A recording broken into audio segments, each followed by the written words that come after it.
రాజకీయ విశ్లేషకులు వారు కూడా జాయిన్ అవుతారు. ముందుగా రైట్ సింగళూరి శాంతి ప్రసాద్ గారు ఏమంటారు ఈరోజు పర్యటనకు సంబంధించి? గతంలో పవన్ కళ్యాణ్, డిప్యూటీ సీఎం పవన్ కళ్యాణ్ గారు అక్కడికి రావడం జరిగింది, సమస్యలను తెలుసుకున్నారు. ఈ రోజు స్వయంగా అక్కడికి వచ్చారు, వారితో మాట్లాడారు. దానికి సంబంధించి మీరేమంటారు? మీకు ప్యానల్లో ఉన్న సోదరులకు, చూస్తున్న ప్రేక్షకులకు, వాస్తవానికి 2018 ప్రాంతాల్లో ఈ పాడేరు, ఈ పార్వతీపురం, ఈరోజు అల్లూరు సీతారామరాజు జిల్లాగా చెప్పట్టు ప్రాంతాలు పర్యటించినప్పుడు అక్కడ డోలీలో మహిళలను తీసుకెళ్ళటం, ఆ దుస్థితి తర్వాత చాలా రోజులు సోషల్ మీడియాలో వాటిని చూసి స్పందించిన పవన్ కళ్యాణ్ గారు ఆ రోజే మాట ఇచ్చారు, నేనంటూ అధికారంలోకి వస్తే మీకు ఈ కష్టాలు ఉండవు, మేము తీరుస్తానని. ఆ రోజు ఇచ్చిన మాటని ఈ రోజు ఉప ముఖ్యమంత్రి హోదాలో ఆయా ప్రాంతాలకు వెళ్ళి ముఖ్యంగా 9 ప్రధానమైన పనులు 2 జిల్లాల్లో, ఒకటి పార్వతీపురము, 2 అల్లూరు సీతారామరాజు పాడేరు జిల్లాల్లో. పార్వతీపురంలో 3 పనులు, అల్లూరు సీతారామరాజు పాడేరు దాంట్లో 6 పనులు, మొత్తం సుమారుగా 49.73 కోట్ల రూపాయల పనులతో 48.85 కిలోమీటర్ల మేరకు రహదారులు, 9 రహదారులు ఏర్పాటు చేయడం జరిగింది. ఈ రోజు వారు పార్వతీపురం పర్యటించడం, అక్కడ బీటీ రోడ్డు బోగుజోల నుంచి సిరివార అనే గ్రామానికి 9 కిలోమీటర్ల దూరము, 9 కోట్లు మాత్రమే ఖర్చు. అలాగే ఆలూరు నుంచి రెట్లపాడు, ఇది గొట్టూరు గ్రామ పంచాయతీ పచ్చిపేంట మండలంలో 4 కిలోమీటర్లు, 4 కోట్ల రూపాయలు. అలాగే పాముల గీసడ నుంచి మంత్రజోల,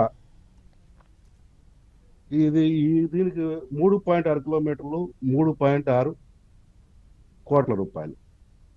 అంటే కిలోమీటర్కి 1 కోటి రూపాయల ఖర్చుతో ఈ బీటీ రహదారు నిర్మాణం చేయటం వల్ల అక్కడ ఉన్న గిరిజన గ్రామాలు, కొండ ప్రాంతంలో గిరిజన గ్రామాలు ప్రజలు, ముఖ్యంగా మహిళలు, ఈ గర్భిణీ సమయంలో, డెలివరీ అయ్యే సమయంలో వాళ్ళని అక్కడి నుంచి కొండ ప్రాంతం నుంచి మైదాన ప్రాంతానికి డోలీల్లో తీసుకొచ్చే పరిస్థితి తప్పింది.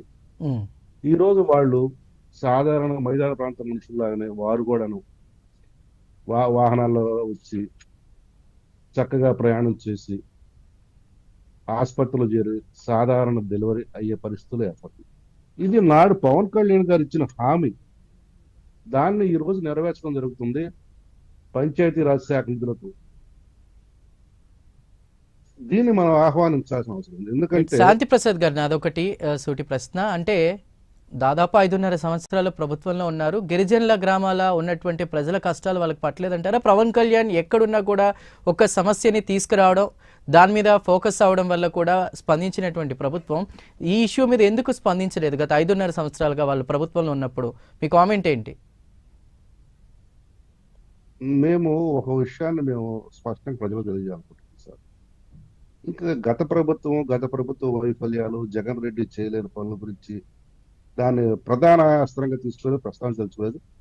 మేము మాట్లాడే దాంట్లో ఒక 10% అంశాల గురించి మాట్లాడుతుంటే, మేజర్గా ఈ కూటమి ప్రభుత్వం ఏం చేస్తుంది, ఏం చేయబోతుంది రాష్ట్ర ప్రజలకి, దాని గురించి మాత్రమే మేము ఎక్కువ చెప్పదలుచుకున్నాము.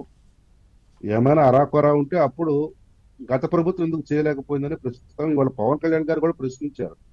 ఎందుకంటే సుమారుగా 400 నుంచి 500 కోట్ల రూపాయలు అదే విశాఖపట్నం ప్రాంతంలో ఋషికొండ ప్యాలెస్ ఖర్చు పెట్టినప్పుడు కేవలం 9 కోట్ల రూపాయలతో అయ్యే ఈ యొక్క రహదారి నిర్మాణం ఎందుకు చేపట్టలేకపోయారు? ఇటువంటి ప్రశ్నలు వేశారు. కాదండి, వెనకబడిన ప్రాంతాల కోసం కేంద్రం ఇచ్చిన దాదాపు 700 కోట్ల రూపాయలని దారి మళ్లించారు. ఇది కేవలం గిరిజన ప్రాంతాల్లో 9.5 కోట్లతో అయ్యేటువంటి పనులు మాత్రం వాళ్ళు చేయలేదనేటువంటి కామెంట్ చేశారు. అవి మింగేశారు, అందులో ఎటువంటి సందేహం అక్కర్లేదు. అవి ఏ పథకాలకు మళ్లించారు, ఎందుకు వాళ్ళు అవే కాదు కదా సార్, మైదాన ప్రాంతాల్లో ఉన్న పంచాయతీల్లో నిధులు కూడాను 14 ప్రణాళిక సంఘం ఇచ్చిన నిధులు కూడా వీళ్ళు తీసేసుకున్నారు కదా, పంచాయతీలతో సంబంధం లేకుండా. ఇక ఆ విషయాలు మనం మాట్లాడుకోవటం అంటే ఎంతసేపు ఇక వాళ్ళ గురించి మేము చర్చ చేసినట్టు అవుతుంది. మేము వాళ్ళ గురించి చర్చ చేయదలుచుకోలేదు. రాష్ట్ర ప్రజలు వాళ్ళకి అవసరాలు ఏంటి, వాటి గురించి మేము దృష్టి పెట్టి వాటిపైన మాత్రం మాట్లాడదలుచుకున్నాము. ఆ సందర్భం దొరికితే అవకాశం ఉన్నప్పుడల్లా వారిని విమర్శించడానికి ప్రయత్నం చేస్తాం, కానీ వారిని విమర్శించడమే ప్రధాన ఉద్దేశంగా పెట్టుకుని బట్టి డిబేట్లు రాయదలుచుకోవాలి.